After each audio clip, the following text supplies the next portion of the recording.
आज बिहार में बिहार विधानसभा में बिहार का बजट जो है वो पेश किया गया है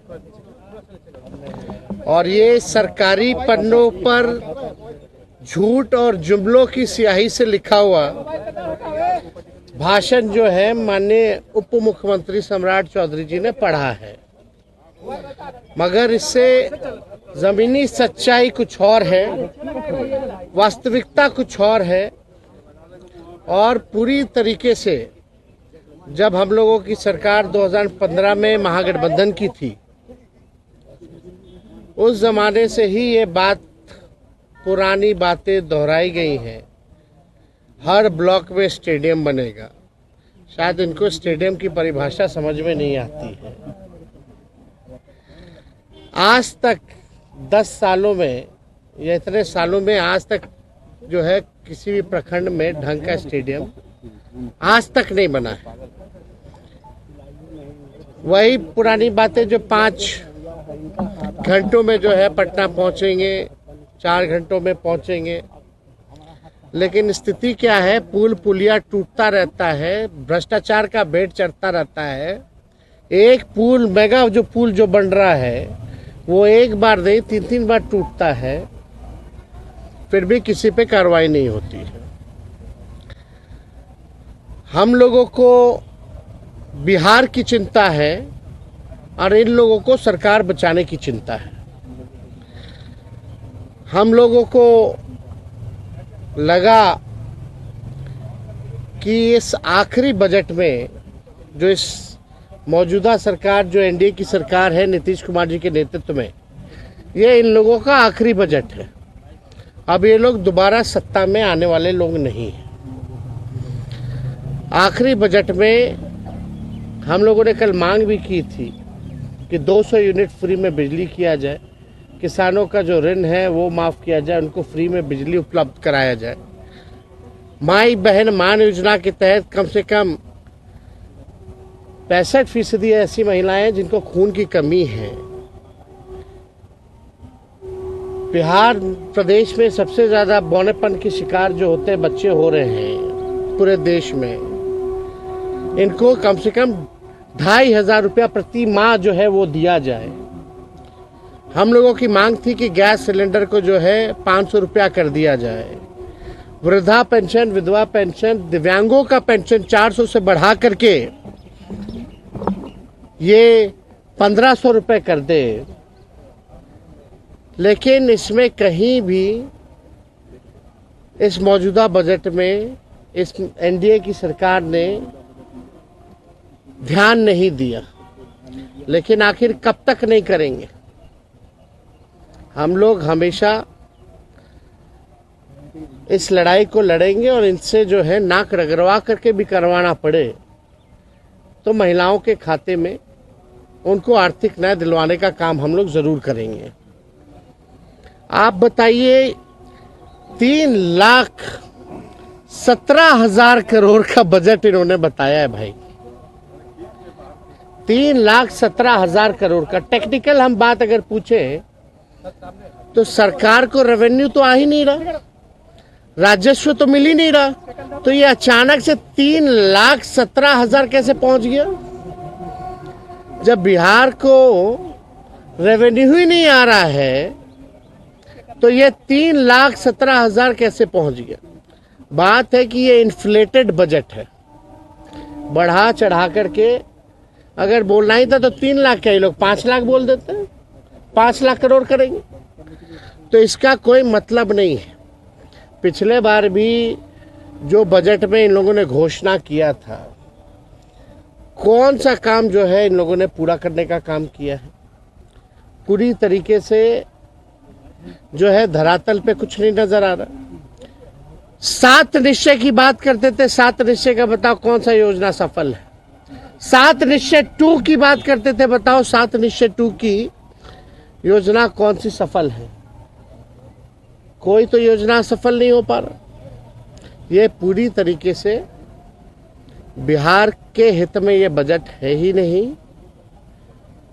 ये केवल कागजों पर जो है ये बजट जो है केवल रह जाएगा, जैसा कि हम लोगों ने पूर्व में भी देखा है।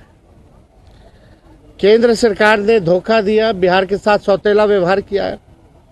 आप बताइए, बिहार में साक्षरता को बेहतर करेंगे कैसे, इस पे बजट में कोई प्रावधान नहीं है, बल्कि बिहार साक्षरता के मामले में सबसे फिसड्डी राज्य है। प्रति व्यक्ति आय बिहार सबसे पीछे है पूरे देश में। प्रति व्यक्ति निवेश बिहार जो है सबसे पीछे है। किसानों के आय में सबसे पीछे है। सबसे ज्यादा पलायन बिहार में है। सबसे ज्यादा गरीबी और बेरोजगारी बिहार में है। कहीं कारखाने खोलने की बात नहीं कही गई, कहीं फैक्ट्री लगाने की बात नहीं कही गई। कहीं भी आप देखिएगा नौकरी, रोजगार कैसे नौजवानों को उपलब्ध कराएंगे, इसकी बात नहीं की गई। कैसे पेपर लीक रोकेंगे, इसकी बात कहीं नहीं कही गई। पूरी तरीके से लॉ एंड ऑर्डर के बारे में कोई चर्चा नहीं, बल्कि अपराधी जो हैं आजकल प्रशासन के लोग जो है वो असुरक्षित महसूस कर रहे हैं। पुलिस कर्मियों को जो है मारा जा रहा है, कभी कौन माफिया मार दे रहा, सर फोड़ दे रहा, कभी गोली चला दे रहा। पुलिस का मॉडर्नाइजेशन कैसे हो, इसके बारे में कोई चर्चा इस बजट में नहीं है। पलायन को हम कैसे रोकेंगे, इसके बारे में कोई चर्चा नहीं। बंद चीनी मिल हो, जूट मिल हो, इसको कैसे खुलवाएंगे, इसके बारे में कोई चर्चा नहीं है। दिव्यांग भाइयों के बारे में कोई चर्चा नहीं है। महिलाओं को आर्थिक न्याय देने के बारे में कोई चर्चा नहीं है। ये हवाई फल्ला चीज चलाएंगे, फल्ला चीज चलाएंगे। अरे तुम बस चलाओगे, कुछ चलाओगे तो बताओ कितना बस चलाओगे, कहां से चलाओगे, कौन से शहरों में चलेगा, या कैसे ट्रेनिंग दिलवाइएगा, क्या है उसका। केवल हवाई नॉर्मल बिहार ट्रांसपोर्टेशन का बस तो चल नहीं पाता है। आप लोगों ने भी देखा होगा बिहार में ट्रांसपोर्टेशन नाम की कोई चीज नहीं है। और फलना बातें जो है कही जा रही है। गरीबी, बेरोजगारी, पलायन, महंगाई, मिडिल क्लास फैमिली हो या गरीब परिवार हो, महंगाई से सब लोग अफेक्टेड है, लेकिन महंगाई के बारे में कोई चर्चा नहीं की गई। यह पूरी तरीके से बेकार का बजट है, बिहार के हित में नहीं है। और इन लोगों को कोई बिहार कैसे अव्वल राज्यों में आए, बिहार के लोगों की तरक्की कैसे हो, इन लोगों को कोई चिंता नहीं है।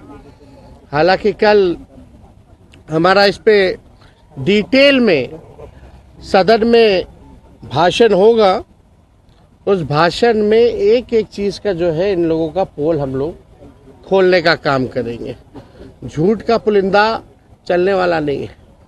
हम तो अपेक्षा किए थे जरा बता देते कि गुजरात को क्या क्या मिला, भारत सरकार में क्या क्या गुजरात को दिया और क्या क्या बिहार को दिया, इसके बारे में भी चर्चा करनी चाहिए थी। बताना चाहिए था कि बिहार को केंद्र सरकार ने कितना दिया और गुजरात को कितना दिया। तो इसके बारे में कोई चर्चा नहीं। हालांकि अब इस सरकार से बिहार की जनता मायूस तो पहले से ही थी, और इस बजट के बाद ना उम्मीद और इस सरकार से विश्वास जो है लोगों का उठ चुका है। और आने वाले चुनाव में इन एनडीए के लोगों को बिहार की जनता जो है सबक सिखाने का काम करेगी। नीतीश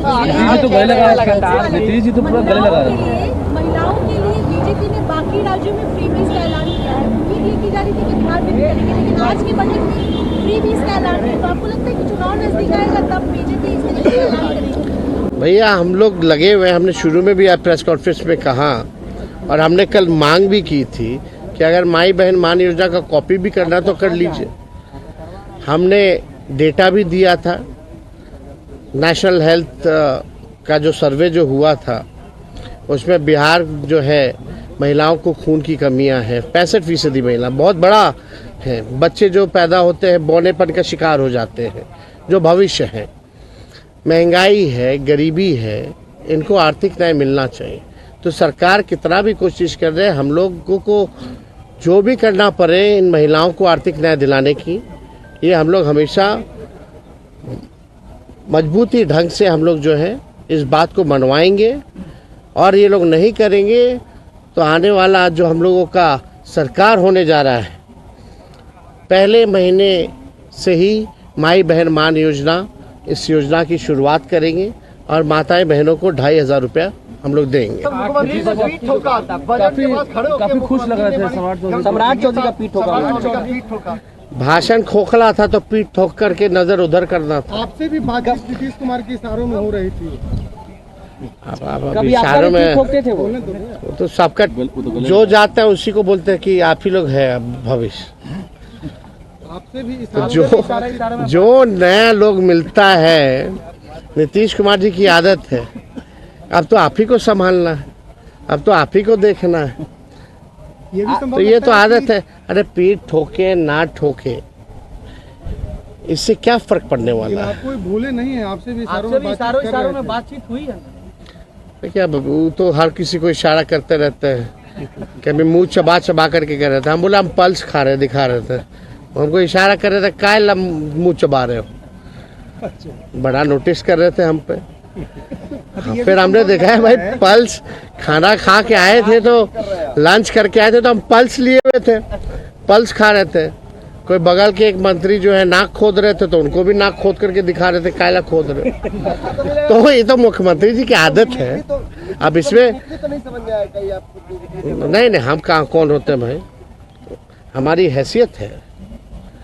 और ऐसा नीतीश जी जैसा कोई मिमिक्री कर सकता है क्या? कोई नहीं कर सकता। अच्छा, ये संभव आपको लगता है कि चुनाव के कुछ महीने पहले फ्री बीज की कुछ घोषणा हो जाए, जो आज नहीं हुई है? अब भैया आप उन लोगों से पूछिए। हम लोग तो चाहते थे यही सरकार कर दे, नहीं करेगी तो हम लोग करेंगे। सुनील सिंह मामले में सुप्रीम कोर्ट का फैसला आया, उसके बावजूद जो है सदन में प्रवेश नहीं किया जा रहा है। ये तो तानाशाही है ना भाई। अब नियम कायदा, नियमावली, संविधान, ये एनडीए के लोगों को कोई मतलब है इससे? सुप्रीम कोर्ट का ऑर्डर कोई मतलब थोड़ी रह गया है। इसी को ना असल में गुंडा राज और तानाशाही कहते हैं।